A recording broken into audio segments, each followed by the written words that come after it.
Magandang araw po sa inyong lahat.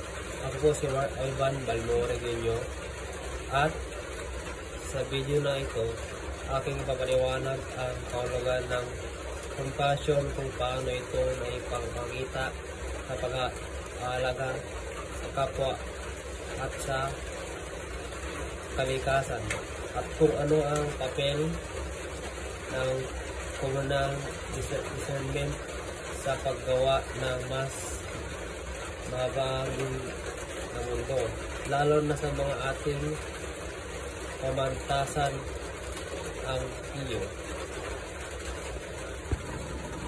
Para sa akin, ang compassion ay hindi lamang pakikiramay, kundi aktibo pagtugon sa pangangailangan ng iba, lalo na sa mga nahihirapan.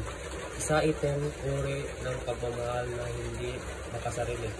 May malasakit, may pagkilos, at may intensyon na magdulot ng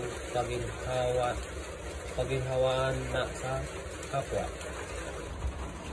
Maaring maliit na bagay ang ito, tulad ng pagdamay sa isang klaseng may pinagdaanan, pakikinig ng bukas ang isipan, o pag-abot ng tulong kahit hindi hinihingi. Pero sa mga ganitong simpleng kilos, nabubuo ang kultura ng malasakit. Sa larangan ng kalikasan, ang compassion ay nakikita rin sa kabalaga sa ating kapaligiran. Kapag inisip natin ang kapakanan ng susunod na henerasyon ng mga hayop at halaman at ng buong ekosistema, nagpapakita tayo ng malasakit hindi lang sa kasalukuyan kundi sa hinaharap. Sa larangan ng kalikasan, ang compassion ay nakikita rin sa kabalaga sa ating kapaligiran.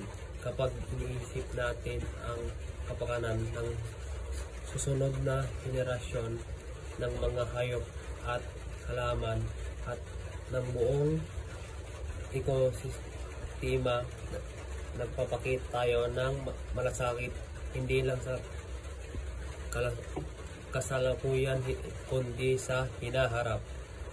Halimbawa, ang simpleng pag-segregate ng basura, hindi paggamit ng single-use plastic o pagsalis na tree planting ay ang mga anyo ng compassion para sa kalikasan. Ngayon, ano nga ba ang ibig sabihin ng communal discernment at ano ang papel nito sa paglikha ng mas mabahaging komunidad? Ang communal discernment ay ang sama-samang paninilay, pag-unawa at pagpapasaya bilang isang grupo, mula sa mga estudyante, guro, hanggang sa pamunuan. Sa halip na kanya-kanya tayong diskarte, masama tayong para tukuyin kung ano-ano ang makakabuti para sa nakarami. Sa PIO, ito ay makikita sa mga aktibidad na may layuning tumulong sa komunidad, gaya ng outreach, progress, libreng medical missions at iba pa. Hindi lang ito basta proyekto, ito'y bunga ng sama-samang pagninilay kung paano tayo makatulong sa pangailangan ng mas marami. Kapag ang compassion ay isinabuhay sa bawat isa at ginabayan ng communal discernment, hindi lang tayo magiging mabuting individual, magiging mas makatao at makatarungan ang buong institution. Sa ganitong paraan, ang ating universidad at ang buong mundo ay unti-unting nagiging mas mabahagin, mas ligtas, mas mapagkakailangan at mas makatao. Maraming salamat po sa inyong pakikinig. Laway magsilbi itong paalala sa ating lahat na kahit anong larangan tayo naroon bilang estudyante, guro o mamamayan, may kakayanan tayong pumili ng pagmamalasakit kaysa sa pagwawalang bahala. Thank you.